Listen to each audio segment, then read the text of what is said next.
अकाली मृत्यू, दुसरं असतं आजारपण. नक्कीच सर. हे दोन्ही रिस्क प्रत्येकाला आहेत आणि कधी येऊन समोर थांबेल कुणी सांगू शकत नाही. मी जर आजारी पडणार नाही तर मग कशाला. आणि बऱ्याच लोकांचं असतं ना, म्हणजे आता एक एल्डरली ग्रुप आहे, त्यांचं आहे की आम्ही आजारी पडत नाही आहेत, तर तुम्हाला काय गरज आहे एवढ्या इन्शुरन्स. इन्शुरन्स घेत हेल्थ म्हणून कोणाला वाटतं की मला उद्या हार्ट अटॅक आला पाहिजे, नक्कीच नाही. कारण मला यातनं पैसे मिळतील. मला काही झालं नाही पाहिजे, पण दुर्दैवाने काही झालं तर मला यातनं पैसे मिळतील, माझ्यावरचा आर्थिक ताण कमी होईल. कुठलाही इन्शुरन्स जो असतो तो तुमच्या आयुष्यात जे काही रिस्क असतात त्याची काळजी घेण्याकरता इन्शुरन्स घेतो आपण. मध्ये कॅन्सर आहे किंवा असे मोठे मोठे जे आजार असतात, डायलिसिस सारख्या गोष्टी असतात, त्या ते रिएम्बर्स करत नाहीत किंवा त्या गोष्टी ते त्याचे क्लेम देत नाहीत. मग असं होतं की परत माणसाला अरे मग कशाला घ्यायचं इन्शुरन्स, परत आपण येऊन तिथेच चौकात येतो त्याच क्वेश्चन. आजारपणात माणूस जातो असं नाही आहे, पण खर्च येतो. It has not only death claim. Insurance हे पैसे मिळवायचं साधन नाही. दिस इज नॉट अ इन्व्हेस्टमेंट. लोकांचा फार गैरसमज आहे इन्व्हेस्टमेंट म्हणजे इन्शुरन्स ही इन्व्हेस्टमेंट नाही. म्हेवणे आणि म्हेवण्यांचे पाहुणे, पण हेच पाहुण्याची माहिती सांगत नाही, ती गोळाबेज पॉडकास्टवर असतेच असते. नमस्कार मंडळी, मी ऋषिकेश. गोळाबेज पॉडकास्टवर तुमचं खूप खूप स्वागत आहे. थंबनेलून तुम्हाला आजचा विषय तर कळलाच असेल. खरं तर बऱ्याच दिवसापासून आपण सॅलरीचं गणितमध्ये हेल्थ इन्शुरन्स कव्हर करणार होतो, पण आपल्याला योग्य माहिती देणारा माणूस किंवा योग्य माहिती देणारी व्यक्ती मिळत नव्हते, किंवा आपल्याला ते जे गोष्टी असतात त्या माहिती डिटेलमध्ये सांगणारं कोणीतरी मिळत नव्हतं. आणि पुन्हा एकदा आज आपल्याला सुधाकर कुलकर्णी सर मिळालेले आहेत, आणि त्यांच्यासोबत एक मागच्या वेळेस आपण NPSची गोष्टीची चर्चा केली त्यावेळेस असा जस्ट विषय निघाला होता की सर आम्हाला हेल्थ इन्शुरन्सवर चर्चा करायची, कोणी आहेत का, किंवा कशी आपण ती चर्चा असली पाहिजे. तर सर म्हटलं आपण नक्की बोलूयात, आणि आज पुन्हा एकदा सर आपल्यासोबत आहेत. नमस्कार सर. नमस्कार. आणि हेल्थ इन्शुरन्स घेण्याचा टॉपिक पण आहे सॅलरीचं गणितमध्ये असं की आपण जसं सॅलरी वेगवेगळ्या अंगाने कशी इन्व्हेस्ट करू शकतो हे सांगतो, पण त्याचसोबतच सॅलरी हा एक खूप मोठा पार्ट आपल्या हेल्थकडे डिवोशन असणार आहे, कारण आपण सगळं त्याच्यासाठीच करतो. म्हणजे जर तुम्ही शरीराने चांगले असाल तर तुम्ही खूप चांगले पैसे कमवू शकता आणि खूप चांगलं जीवनशैली जगू शकता. पण जर पैसे कमवताय आणि तुमचं जीवन 50व्या वर्षी किंवा 30व्या वर्षीच अरे नाही थकवा येतोय, काहीतरी होतं आहे, किंवा मग आजारपणामध्ये, की आपण जसं म्हणतो की इकडून पैसे कमवायचं आणि तिकडे डॉक्टरचं भरायचं, तर असं काही करत असेल आपण तर त्याचा काहीच उपयोग नाही आहे. आणि म्हणूनच हेल्थ इन्शुरन्स काय काय गोष्टींसाठी इम्पॉर्टंट आहे, किंवा त्याचे कुठले पॅरामीटर्स चेक केले पाहिजेत तो घेताना, आणि ॲक्च्युली तो कसा वर्क होतो आपल्या थ्रू आउट द प्रोसेस, हे सगळं आज आपण सुधाकर सरांकडून जाणून घेणार आहोत. तर चला गप्पांना सुरुवात करूयात. सर, जसं मागचं असं मी NPSबद्दल सांगितलं आणि खरंच खूप चांगला प्रतिसाद मिळाला, लोकांना ते खूप आवडलं आहे देखील. तर मला आजही तसंच हेल्थ इन्शुरन्सबद्दल तुमच्याकडून जाणून घ्यायचं. तर आपण सगळ्यात पहिलं बेसिकपासून मला वाटतं सुरुवात करूयात की हेल्थ इन्शुरन्स म्हणजे नेमकं काय असतं. असं आहे, कुठलाही इन्शुरन्स जो असतो तो तुमच्या आयुष्यात जे काही रिस्क असतात त्याची काळजी घेण्याकरता इन्शुरन्स घेतो आपण. ओके. तर आपल्याला 2 रिस्क महत्त्वाचे असतात. त्याचं पहिलं रिस्क असतं अनटाईमली डेथ, अकाली मृत्यू, दुसरं असतं आजारपण. नक्कीच सर. हे दोन्ही रिस्क प्रत्येकाला आहेत आणि कधी येऊन समोर थांबेल कुणीही सांगू शकत नाही. येस. तर ह्या दोन्ही रिस्कची काळजी घेण्याकरता इन्शुरन्स आहे. ओके. आज आपण चर्चा करणार आहोत हेल्थ इन्शुरन्सची, पण लाईफ इन्शुरन्स हा तुमच्या अनटाईमली डेथची काळजी घेतो, आणि हेल्थ इन्शुरन्स तुम्ही हयात असताना तुमच्या तब्येतीच्या काळजी करता घ्यायला लागतो. नक्कीच. तर हेल्थ इन्शुरन्सचं अनन्यसाधारण महत्त्व आहे आणि त्याच्याकडे दुर्लक्ष करून चालणार नाही. त्याचे 2 कारणं आहेत. कारण आजारपण बऱ्याच वेळा आपल्याला टाळता येत नाही, किंवा कधीकधी आजारपण आपल्याला अपघाताने सुद्धा येतं. Yes sir. तर अशा वेळेला आजारपण पहिली प्रायोरिटी काय असते की आपल्याला बरं होणं, हो नक्कीच. आणि त्यावेळेला पैशाचा विचार करून चालत नाही. मग समजा माझ्याकडे इन्शुरन्स नसेल आणि मला गंभीर आजार झाला, आम्हाला उपचार करायला लागले, तर मग मी काय करतो, मुलाच्या शिक्षणाकरता साठवलेले पैसे वापरून टाकतो, घराकरता साठवलेले पैसे वापरून. कारण माझी पहिली प्रायोरिटी काय असते की बरं होणं. बरोबर. त्यामुळं तो निर्णय चुकीचा नसतो, योग्य निर्णय असतो तो, पण त्याचा दुष्परिणाम असा होतो की तुमची पुढची जी टार्गेट असतात ती तुम्हाला रीच करणं अवघड होतं. मुलाचं शिक्षण करणं किंवा घर घेणं या गोष्टी सवय. म्हणून इन्शुरन्स घेणं आवश्यक आहे. म्हणजे इन्शुरन्स काय घ्यायला लागतो, पहिली गोष्ट लक्षात ठेवायची, इन्शुरन्स हे पैसे मिळवायचं साधन नाही. दिस इज नॉट अ इन्व्हेस्टमेंट. लोकांचा फार गैरसमज आहे इन्व्हेस्टमेंट म्हणजे इन्शुरन्स ही इन्व्हेस्टमेंट नाही. तर जर मला ही माझ्या बाबतीत घटना घडली, आजारपण आलं, ॲक्सिडेंट झाला, तर त्याच्यामुळं माझं जे आर्थिक नुकसान आहे त्याची मला भरपाई मिळते. हेल्थ इन्शुरन्स आम्हाला भरपाई देतो. लक्षात घ्या, आजारी पडलोच नाही तर मला पैसे मिळणार नाही आहेत. करेक्ट. पण मग सर तिथेच मोठी गल्लत पण होती लोकांची की डिसएडव्हान्टेज असं म्हणू शकतो आपण, किंवा लोक याच्याकडे डिसएडव्हान्टेज म्हणतात, अरे मी जर आजारी पडणार नाही तर मग कशाला. आणि बऱ्याच लोकांचं असतं ना, म्हणजे आता एक एल्डरली ग्रुप आहे, त्यांचं आहे की आम्ही आजारी पडत नाही आहेत, मग तुम्हाला काय गरज आहे एवढ्या इन्शुरन्सची, किंवा साधा एखादा इन्शुरन्स आहे ना, तर तुमच्या दृष्टिकोनातून असे कुठले डिसएडव्हान्टेजेस म्हणून आहेत का हेल्थ इन्शुरन्सचे, की खरंच ते डिसएडव्हान्टेज आहेत बुवा? मला याचे डिसएडव्हान्टेज वाटत नाही. त्याला कारण सांगतो मी. आजारी पडणं हे कोणाच्या हातात नाही. आणि आत्ताची जी लाईफस्टाईल आहे विशेषतः, की तुम्ही जर पाहिलं वयाच्या 35 वर्ष लोकांना हार्ट अटॅक येतो, येस सर. 35-36 डायबिटीस लोकांना आहे, काही कुठल्याही प्रकारचं कोणाला पॅरालिसिस काही होऊ शकतं. आत्ताची जी लाईफस्टाईल आहे, कामाचं स्वरूप आहे, अपघात होऊ शकतो, ट्रॅफिक एवढा हेवी आहे, तुम्हाला 2-2, 4-4 महिने हॉस्पिटल होऊ शकतं, फ्रॅक्चर होऊ शकतं, काही एनिथिंग कॅन हॅपन. याच्यावर तुमचं काहीही नियंत्रण नाही आहे. ओके. ही कुठली गोष्ट तुम्हाला विचारून होणार नाही आहे. त्यामुळे अशी गोष्ट झाल्यानंतर जो काय खर्च होणार आहे त्याची तजवीज तुम्हाला इन्शुरन्स. त्यामुळे इन्शुरन्स ही गरज आहे, ही लक्झरी नाही. गरज आहे म्हणून घेतला पाहिजे. ही चैनीची गोष्ट नाही, ही गरजेची गोष्ट आहे. हे ज्याला कळलं आहे तो इन्शुरन्स घेईल. माझे पैसे वायाच गेले पाहिजेत त्याचं कारण सांगतो. वायाच जातील, मला काही झालं नाही तर. पण काही झालं तर मला पैसे मिळणार आहेत. इन्शुरन्स घेताना पहिलं कुठलाही इन्शुरन्स घेता, हेल्थ इन्शुरन्स घ्या, व्हेकल काही घ्या तुम्ही, काही झालं तर मला पैसे मिळणार आहेत. बरोबर. काही झालं तर मिळणार, मला काही झालं नाही पाहिजे माझी इच्छा आहे. इन्शुरन्स घेत हेल्थ म्हणून कोणाला वाटतं की मला उद्या हार्ट अटॅक आला पाहिजे, नक्कीच नाही. कारण मला यातनं पैसे मिळतील. मला काही झालं नाही पाहिजे, पण दुर्दैवाने काही झालं तर मला यातनं पैसे मिळतील, माझ्यावरचा आर्थिक ताण कमी होईल. नक्कीच आहे. पण आता सर, हे बऱ्याच लोकांना हे क्लिअर आहे एम, पण आता असं आहे की मार्केटमध्ये देर एन नंबर ऑफ पॉलिसीज आहेत, आणि मग त्याच्यातून कुठले पॅरामीटर असले पाहिजेत किंवा कुठल्या गोष्टी असल्या पाहिजेत हे हेल्थ इन्शुरन्समध्ये कळत नाही. कारण बऱ्याचदा एखादा स्टार असतो, नियम अटी लागू असतात किंवा दुसऱ्या गोष्टी असतात, पण त्याच्यामुळे कुठले बेसिक सेट ऑफ पॅरामीटर हे तुम्ही चेकच केले पाहिजेत, असं काय आहे का? नाही, एक लक्षात घ्या, आपण याच्याकरता अर्थसाक्षर होणं गरजेचं आहे. ओके. मी जी पॉलिसी घेतो आहे ती वाचून केली. आमची सवय सांगतो काय ते, तो एजंट सांगतो आम्ही फुली मारली सही करतो. हो सर. लक्षात का? हो. ते करायचं नाही. पॉलिसीच्या कंडिशन वाचून पहा. आता याच्यामध्ये कसं असतं की समजा तुमची 3 लाखाची पॉलिसी आहे, तर ते काय म्हणतात की त्या 3 लाखाच्या पॉलिसी 10% तुम्हाला रूम चार्जेस मिळतील.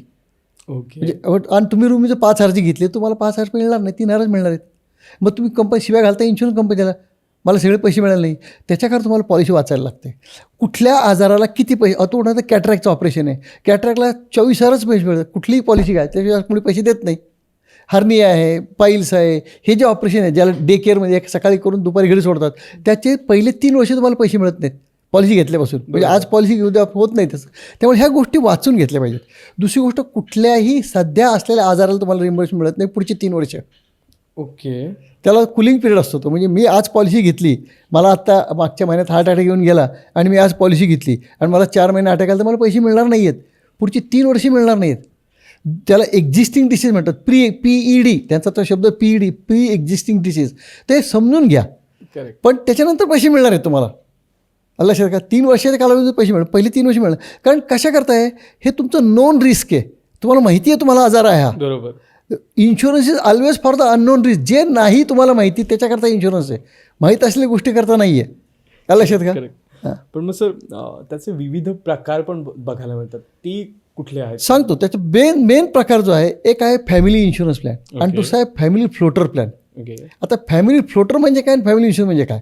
आता फॅमिली इन्शुरन्समध्ये कसं असतं की तुमची इंडिव्हिज्युअल पॉलिसी असते, पण एकाच पॉलिसीमध्ये तुम्ही, पत्नी, मुलं असता. पण त्याच्यामध्ये प्रत्येकाचा प्रीमियम हा त्याच्या वयानुसार लागतो. म्हणजे समजा पत्नीचं वय 30 वर्ष आहे, मिस्टरांचं वय 35 वर्ष आहे, मुलाचं वय 10 वर्ष आहे, तर त्यांच्या वयानुसार प्रीमियम लागतो. ओके. आलं का? फ्लोटर प्लॅन जो आहे हा संपूर्ण कुटुंबाकरता असतो. आता उदाहरण तुम्ही फॅमिली प्लॅन घेतला की तिघांचे 3 घेतले, तर प्रत्येकाला 3 लाख कवर आहे. म्हणजे मुलाला 3 लाख कवर, बायकोला 3 लाख कवर, मिस्टरांना 3 लाख कवर. पण टोटल पॉलिसी तुमची 3 लाखाची इंडिव्हिज्युअल आहे. ओके. आणि प्रत्येकाचा प्रीमियम त्याच्या वयानुसार पण आहे. पण याच्यावर तुम्ही 9 लाखाची फ्लोटर पॉलिसी घेतली तर तिघात मिळून 9 लाख आहेत. म्हणजे समजा एखाद्या घरामध्ये नवरा आजारी पडला, 5 लाख खर्च आले, तर उरलेले 4 लाख फक्त दोघांना उरणार आहेत. ओके. किंवा त्याच्यामुळे 6 लाख खर्च आले, तर उरलेले फक्त राहिलेले 3 लाखात भागायला लागणार आहे. बरोबर. आणि याचा प्रीमियम जो पडतो फॅमिलीमधलं ज्याचं वय जास्त आहे त्याच्या वयानुसार पडतो. ओके. तुमच्या लक्षात आलं का? Yes sir.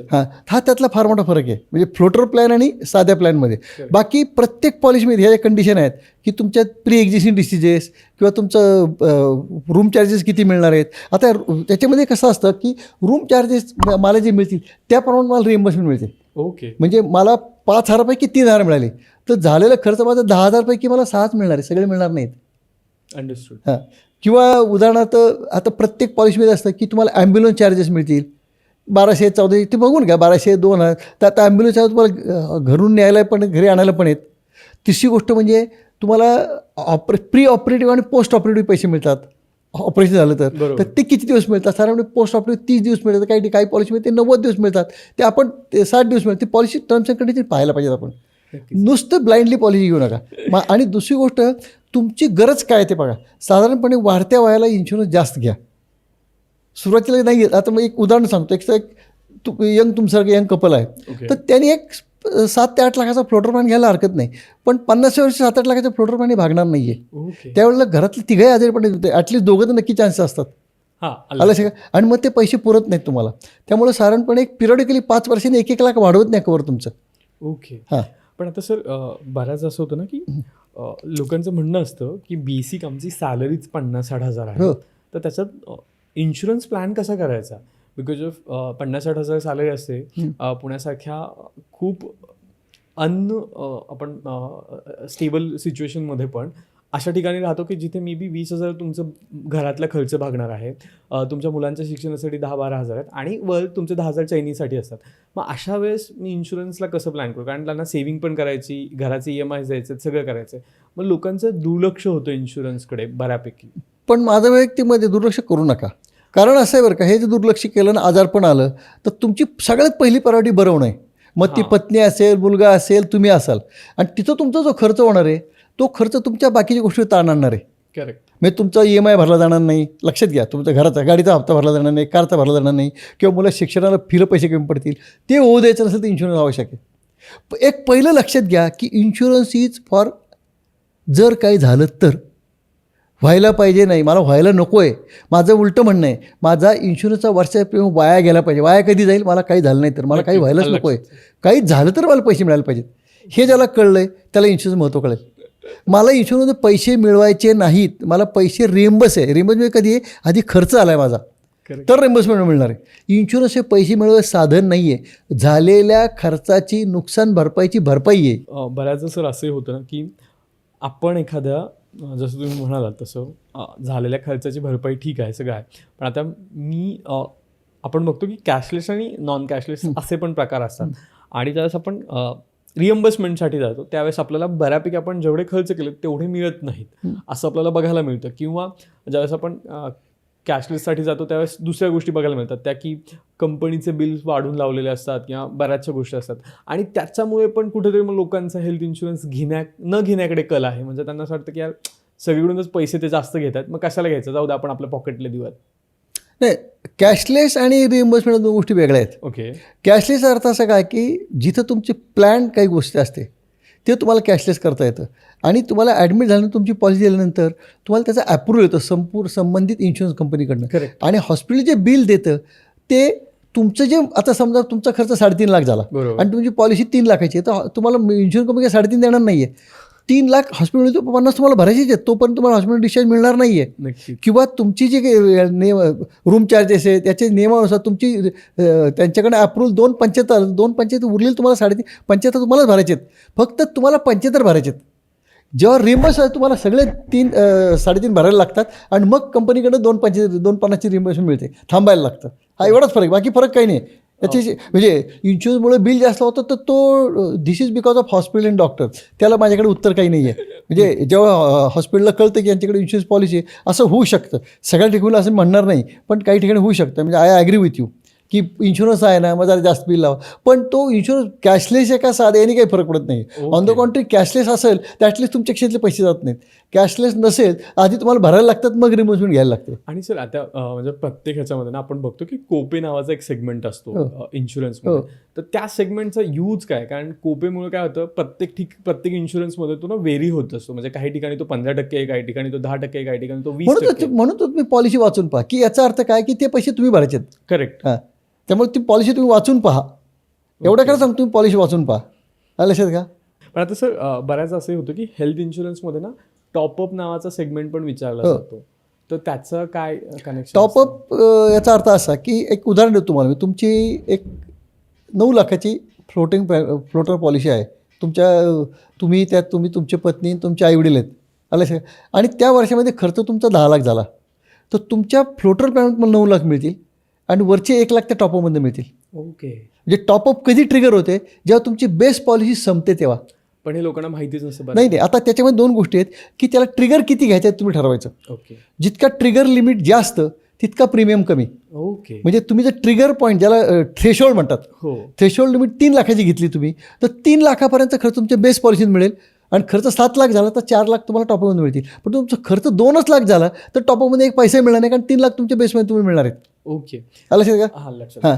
पण सर आता कसं होतं, बऱ्याचदा लोकांचं असं असतं की आमच्याकडे ऑफिसची पॉलिसी आहे तर आम्ही पर्सनल हेल्थ इन्शुरन्स का घ्यावा? म्हणजे हां, आता याचे फार चांगला प्रश्न विचारला. त्याचं कारण सांगतो. ऑफिसची पॉलिसी असताना पर्सनल इन्शुरन्स का घ्यावा?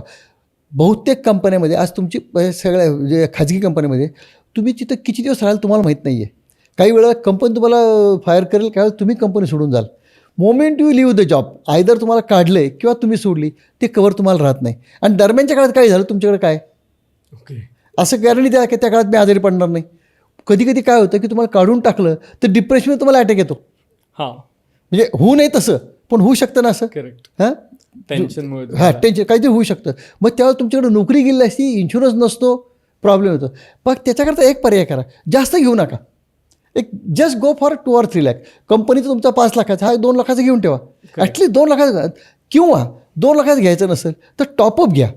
ओके. म्हणजे असं धरून चला की तुमचं कंपनीत 3 लाखाचं आहे, तुम्ही टॉपअप एक 10 लाखाचं घेऊन ठेवा. वर्ष काय होईल, 3 लाख तुम्हाला बरं, वरचा खर्च तुम्हाला टॉपअपमध्ये मिळणार आहे. आणि समजा कंपनी पॉलिसी चालू राहिली तर कंपनीकडे 3 लाख मिळतील, टॉपअपमध्ये 7 लाखातले 4 लाख टॉपअपमध्ये मिळतील. अंडरस्टूड. आलं लक्षात. म्हणजे कुठल्याही मार्गाने असेल पण तो तुमचा असावा एक तुमच्या आवश्यक आहे. नक्कीच. मी परत सांगतो, इन्शुरन्स ही गरज आहे, ही चैनीची वस्तू नाही, ही गरजेची वस्तू आहे. पण एक बघायला मिळतं की health insurance affordable health insurance म्हणून पण विकला जातो. मग खरं तो शब्द आल्यानंतर काही गोष्टी चेंज होतात का? नाही होत तसं. इन्शुरन्स हा तसा मला विचारायला थोडा कोरोनानंतर प्रीमियम वाढलेले आहेत. ओके. कोरोनाच्या आता अफोर्डेबल म्हणता असं वाटतं, आणि तो 5 वर्ष स्लॅबनी वयाने तो वाढतच जातो प्रीमियम. ओके. दर जसं 5 वर्ष तुमचं, माझं आता समजा तुमचं 32 असेल तर 30 ते 32चा प्रीमियम 35 का once you cross 35 you will in the bracket of 35 to 40. Okay. तो वाढतच जातो. लाईफ इन्शुरन्स तसं नाही, एकदा घेतलेलं प्रीमियम तुमचा शेवटपर्यंत तोच राहायचं, तसं नाही. जसं वय वाढतं तसं तुमचं, आणि ही पॉलिसी मग दरवर्षी घ्यायला लागते, रिन्यू करायला लागते, आणि त्यावेळच्या वयानुसार तुम्हाला तो प्रीमियम पडतो.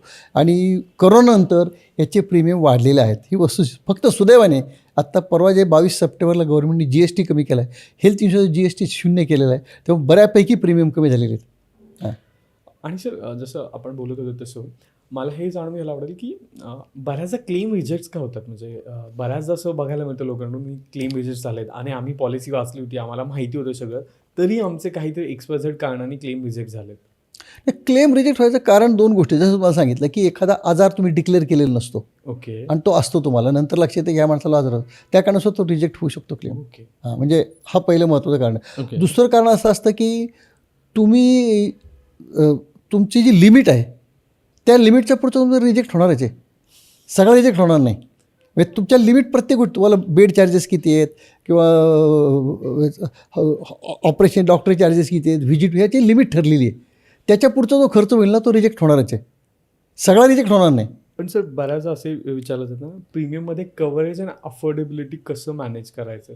कारण लोकांचा तोच एक मोठा सेगमेंट असतो की नाही, मला मोठा इन्शुरन्स हवा आहे, हेल्थ इन्शुरन्स किंवा मोठ्या कव्हरेजचा हवा आहे, मग त्याचा प्रीमियम जास्त येतो, मग तो मला अफोर्ड करत नाही, आणि मग जर छोटा घेतला तर मग त्याचं कव्हरेजेस कमी येतात.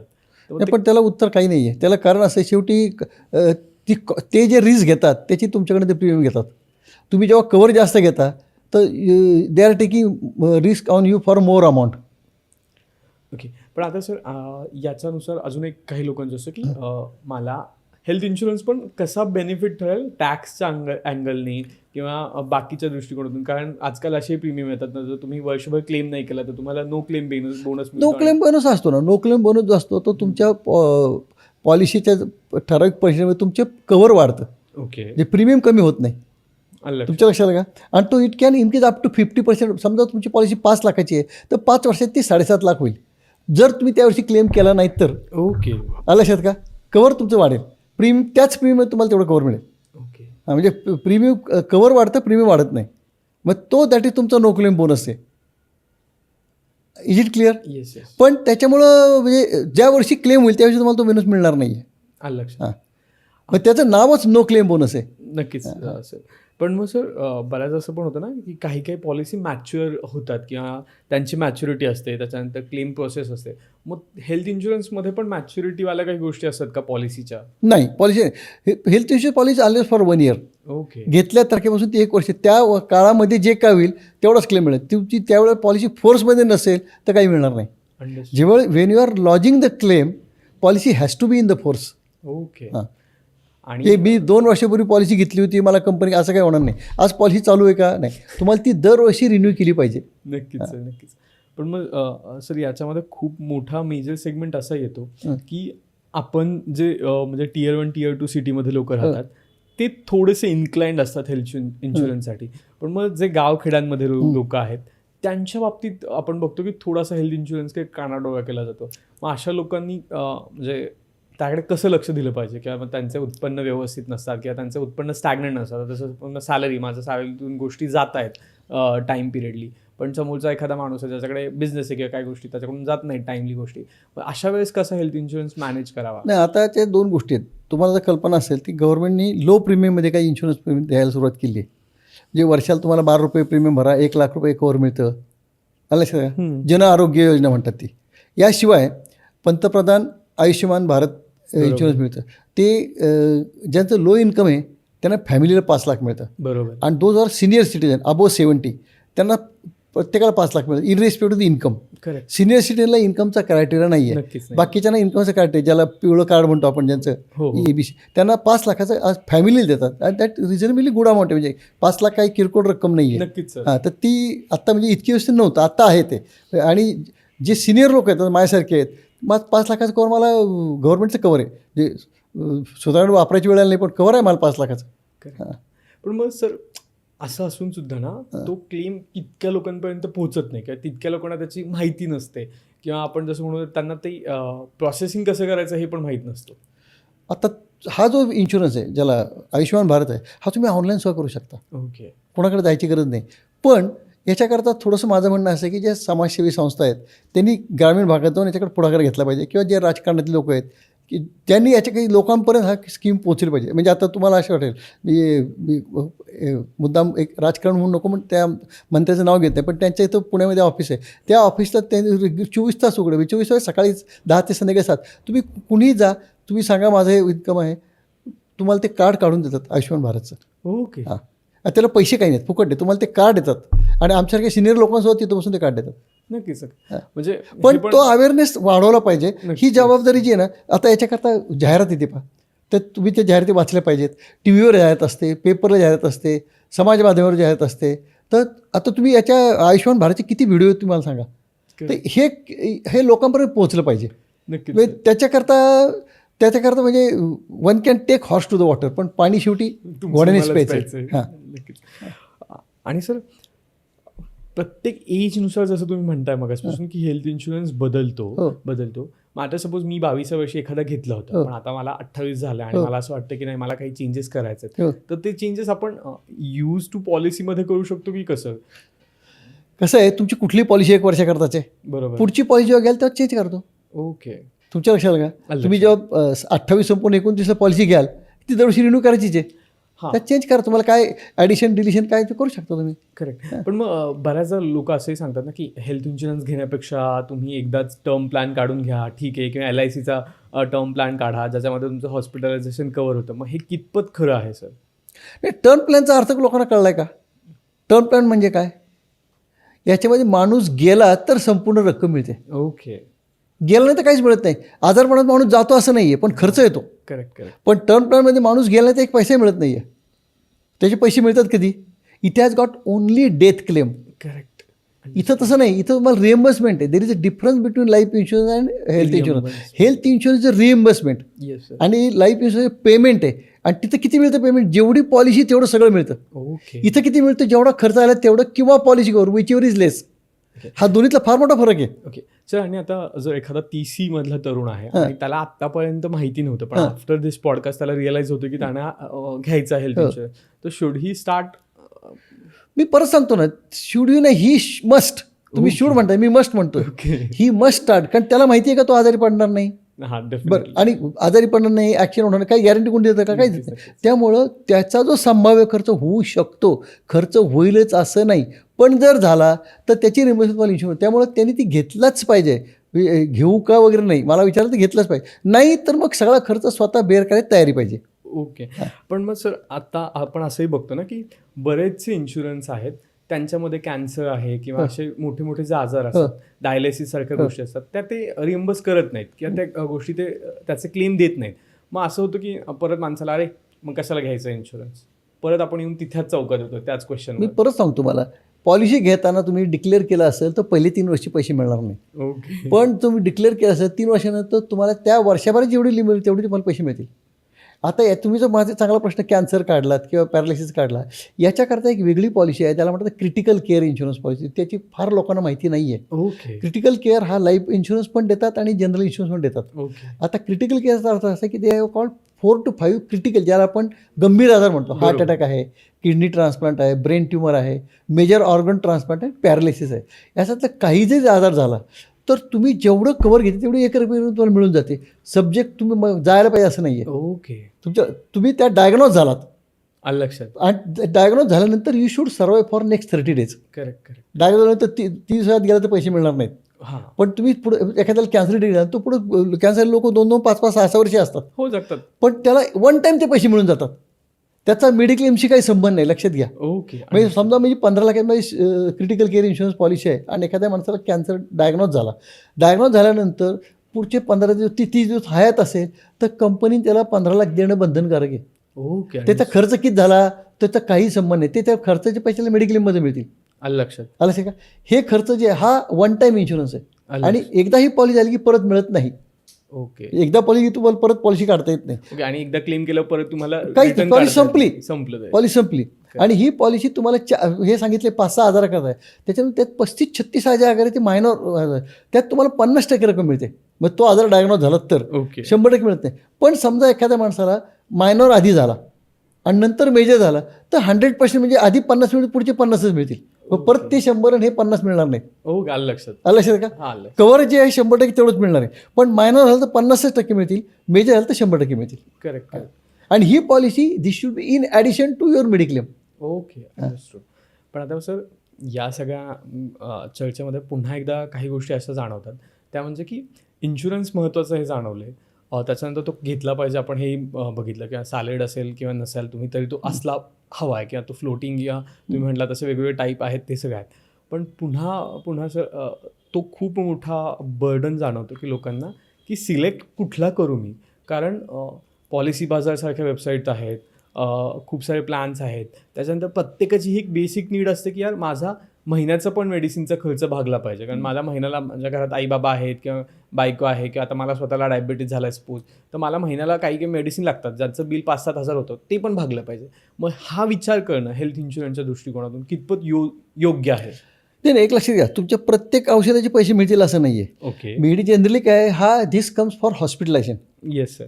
म्हणजे हॉस्पिटल झाल्यानंतर तुम्हाला पुढचे 2 महिने किंवा आधी मिळतील, पण तुम्ही रोजच्या रुटीनचे ते पैसे मिळणार नाही तिथे. पण मग सर, बऱ्याचशा पॉलिसीमध्ये असं क्लेम असतं ना, किंवा बऱ्याचशा पॉलिसी असतात ना की आमच्यासोबत 3 वर्ष कंटिन्यू करा, तुम्हाला पुढच्यापासून मिळतील, आणि नंतर असं जाणतं नाही तो स्कॅम होता किंवा ते तसं होत नाही. तसं नाही, मी सांगतो तुम्हाला, पॉलिसी घेताना पहिले एक तर चांगल्या कंपनी, आपल्याकडे चांगल्या कंपन्या म्हणसाल तर सरकारी कंपन्या, न्यू इंडिया इन्शुरन्स आहे, युनायटेड इंडिया इन्शुरन्स आहे, ओरिएंटल इन्शुरन्स आहे, नॅशनल इन्शुरन्स, ह्या सरकारी कंपन्या. तितक्याच खाजगी चांगल्या कंपन्या HDFC एर्गो आहे, ICICI लोंबार्ड आहे, किंवा तुमचं मॅक्स लाईफ आहे. तर अशा चांगल्या कंपन्या आहेत, टाटा AIGच्या आहेत, त्या रिनाऊंड कंपन्यांचा इन्शुरन्स घ्या, काही प्रॉब्लेम नाही आहे. आणि basically all are govern by IRDA. Yes sir. त्यामुळे हे स्वतःचे नियम ठरवू शकत नाहीत. Okay. They are totally govern by, त्यांना त्या फ्रेमवर्कमध्येच काम करायला लागतं. करेक्ट. म्हणजे एखादी इन्शुरन्स कंपनी मनमानी व्यवहार करू शकत नाही.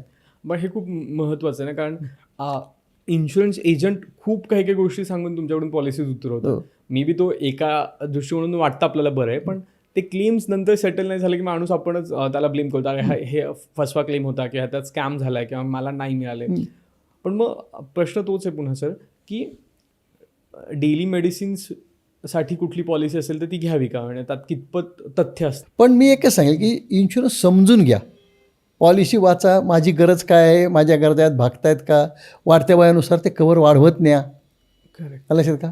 आणि तुम्ही समजा फ्लोटर पॉलिसी घेणार असाल तर तुमचे पेरेंटची तुमची एकत्र घेऊ नका. मग काय होईल, ज्याचं वय जास्त आहे त्याच्यानुसार प्रीमियम पडतो. त्यापेक्षा तुमची वेगळी घ्या आणि त्यांची वेगळी घ्या, जरी तुम्ही पैसे भरणार असला तरी. तुमच्या लक्षात आलं का. आलं लक्षात. आम्ही तुम्हाला तुमच्या आईवडिलांकरता इन्शुरन्स करायचा तर तुमच्या पॉलिसी त्यांना घेऊ नका, ओके. तुमची वेगळी ठेवा. कारण त्यांचं वय 60-65 असणार आहे, त्यांना तो प्रीमियम पडणार आहे 60. तुम्हाला 30 आणि त्यांच्याबरोबर घेतलं सगळ्यांचा प्रीमियम 60च्या वया किंवा 65च्या वयाने पडेल. आणि हे पण सर आहे ना, जसं तुम्ही आत्ता मगाशी बोलात की प्रीमियम माणसागणिक असतो, म्हणजे 60 वर्ष माणसाला जास्त मे बी हॉस्पिटलायझेशनचे खर्च असू शकतात, जे 30 वर्षाला कमी कमी असतात. असतात. त्याच्यामुळे तो प्रीमियम पण डिफर करतो किंवा त्याचे व्हॅल्युएशन्स पण डिफर करतात. बेसिकली सांगितलं दर 5 वर्षांनी त्यांची स्लॅब बदलते.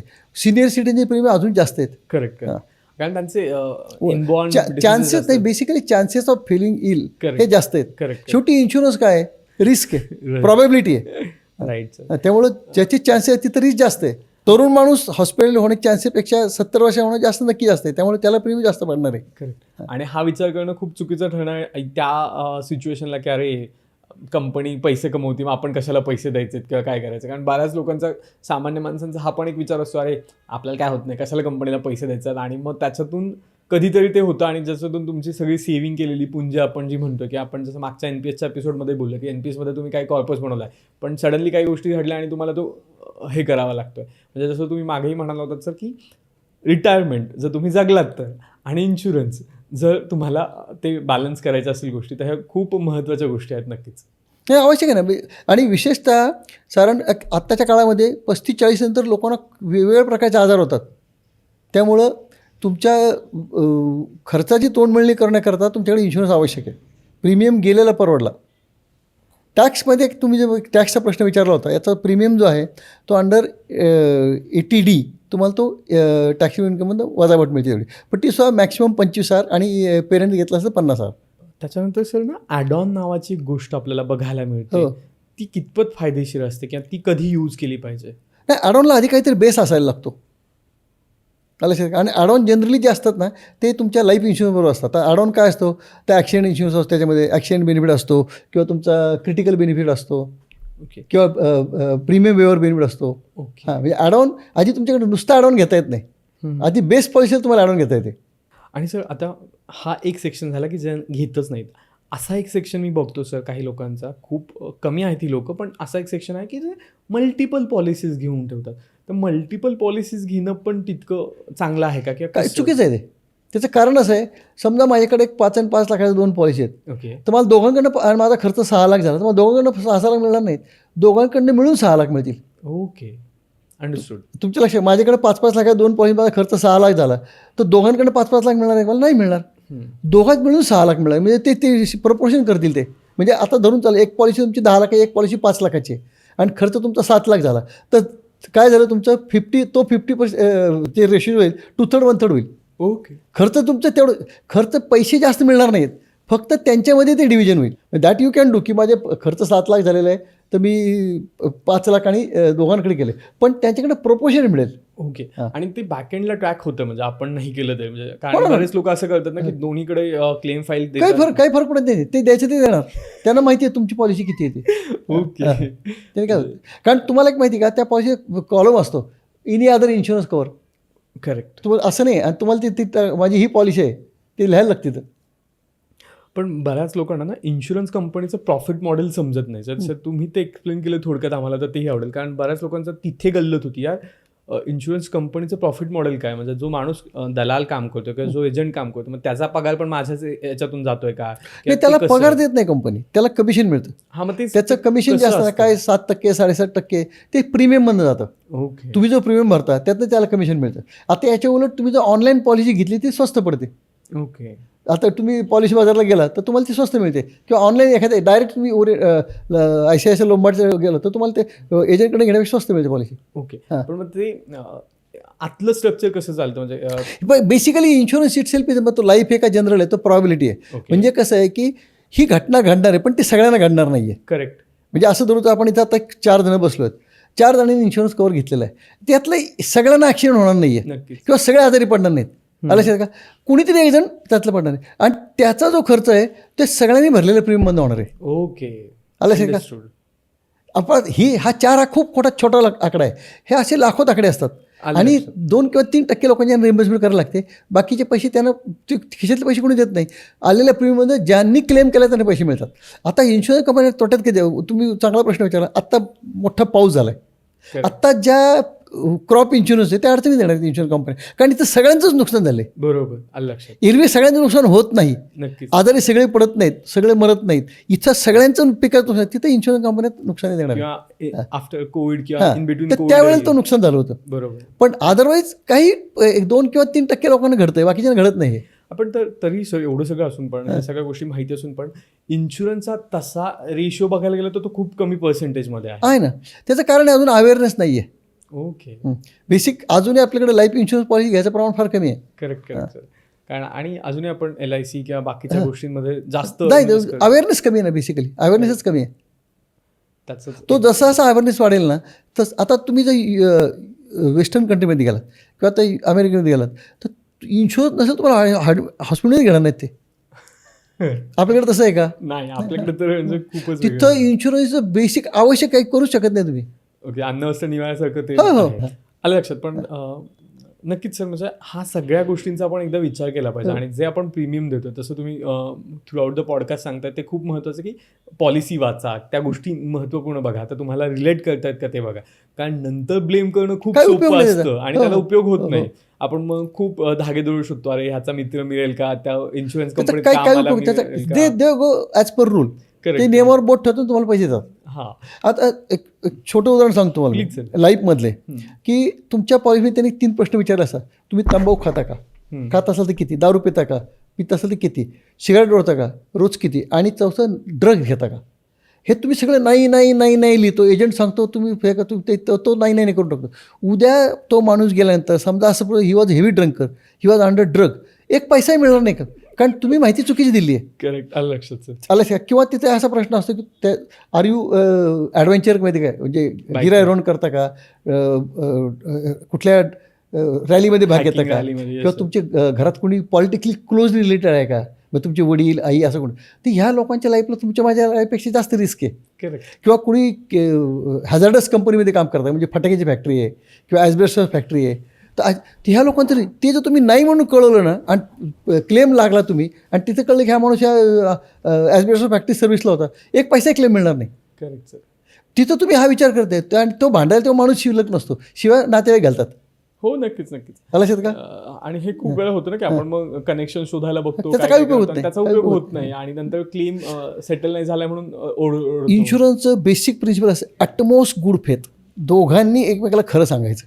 करेक्ट. हे आलं लक्षात का? नक्कीच. आणि आपण तिथेच थोड्याशा चुका तिथं करतो. तिथं चूक करतो आणि काही गोष्टी लपून ठेवतो. लपून ठेवल्या की तो इन्शुरन्सचा क्लेम मिळत नाही. करेक्ट. इन्शुरन्सचं basic principle utmost good faith. Yes sir. Sir, पुन्हा एकदा तुमचं खूप खूप धन्यवाद. तुम्ही इथे आलात आणि आमच्यासोबत इन्शुरन्सवर पण डिटेलमध्ये चर्चा केली. कारण या गोष्टी कसं माहिती असतात, पण असं होतं ना की सोनं आणि कान टोचले की जरा जास्त शहाणपण येतं किंवा तो कान चिघळत नाही. नक्कीच असं तुमचं झालं असेल. त्याचबरोबर तुम्हाला एपिसोड कसा वाटला ते कमेंटमध्ये लिहायला विसरू नका. तुमचे हेल्थ इन्शुरन्स रिलेटेड काही वेगळे प्रश्न असतील किंवा वेगळ्या गोष्टी असतील, कारण या एपिसोडमध्ये आपण फक्त बेसिक हेल्थ इन्शुरन्स कव्हर केलं आहे. त्याचे नीड्स काय आहेत, त्याचे टाईप्स काय आहेत आणि तो कशाप्रकारे आपण इम्प्लिमेंट करू शकतो किंवा त्याच्या खूप गरजेच्या गोष्टी काय होत्या त्या डिस्कस केलेल्या आहेत. तुम्हाला याच्यावर काही डिटेल गोष्टी हव्या असतील तर नक्कीच असं कमेंटमध्ये सांगा. आपण तसा अजून एखादा एपिसोड घेऊन याचा नक्कीच प्रयत्न करूया. धन्यवाद.